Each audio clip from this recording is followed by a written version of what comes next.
اسرائیلی ہمارے اس منصوبے سے بالکل واقف نہ تھے. انہیں تو لگتا تھا کہ وہ لوگ جیت کے جھنڈے گاڑ چکے ہیں.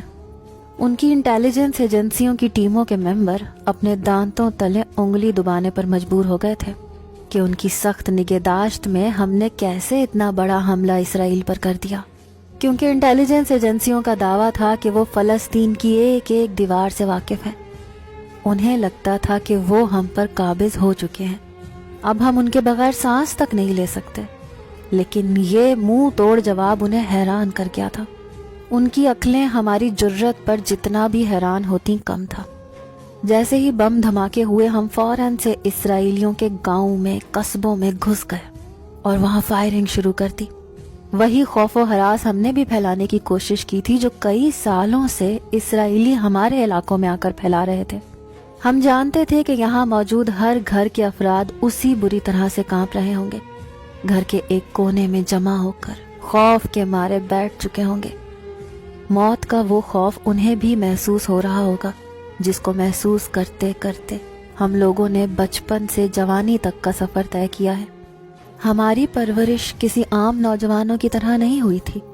ہم نے سسکتے سسکتے اپنا بچپن گزارا تھا. جب بھی اسرائیلیوں کا جی چاہتا وہ ہمارے علاقوں میں حملہ کر دیتے، ہمارے گھروں میں گھس آتے، ہماری عورتوں کے ساتھ بدتمیزی کرتے، ہمارے بچوں بزرگوں کو مارتے پیٹتے، ہم پر ہنسی مذاق کرتے، تمسخر اڑاتے اور چلے جاتے. میں شادی شدہ تھا، میری بیوی حاملہ تھی، لیکن میں ایک مجاہد بھی تھا.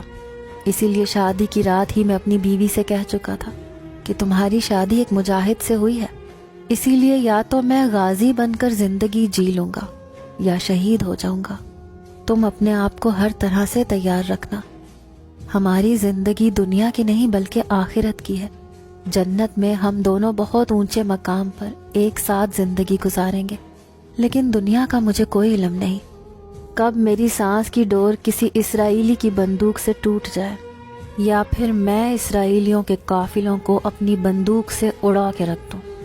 کہتے ہیں کہ عورت مرد کو کمزور ترین بھی بنا سکتی ہے اور طاقتور بھی.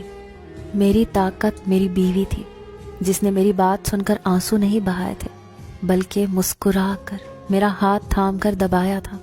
کہنے لگی میں آپ کے ساتھ ہوں، آپ مجھے ہر بات پر ہم قدم پائیں گے. میں نے اس کے ہاتھوں کو پکڑ کر ہونٹوں پر لگایا تھا. میری بیوی کے ایک تسلی بخش جملے نے جیسے میرا سینہ چوڑا کر دیا تھا. میری شادی کو 2 سال گزرے تھے. اس 2 سالوں کے عرصے میں نے اپنی بیوی کے ساتھ بہت کم وقت گزارا تھا کیونکہ ہمارا زیادہ تر وقت ٹریننگ میں گزرتا تھا یا ہمیں کبھی اچانک سے کہیں جانا پڑتا. ہمارے کمانڈو نے جب اسرائیل پر حملہ کرنے کے بارے میں کہا تو سب نوجوانوں نے کہا کہ اپنے بیوی بچوں سے اور اپنے گھر والوں سے آخری ملاقات کا کہہ کر آئیں. جب یہ بات میں نے اپنی بیوی سے کہی تو بس نم آنکھوں سے اس نے مجھے دیکھا تھا.